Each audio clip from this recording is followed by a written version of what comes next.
So, yardstick 1 o yung yard meaning yet another radio dangle.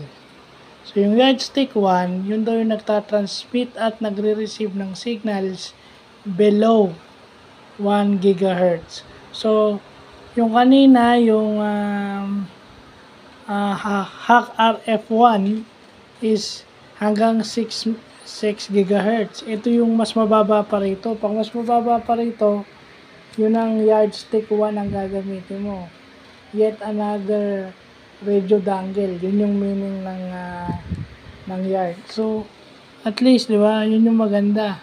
Pwede mo rin itong gamitin as USB peripheral. Kaya syempre, pwede rin siyang gamitin sa penetration testing. Ma-insert mo lang, na-invade na yung station mo o yung computer. So, yun.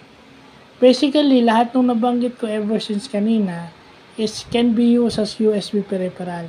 So, dapat nating tignan kung ano yung valid at hindi na USB peripheral.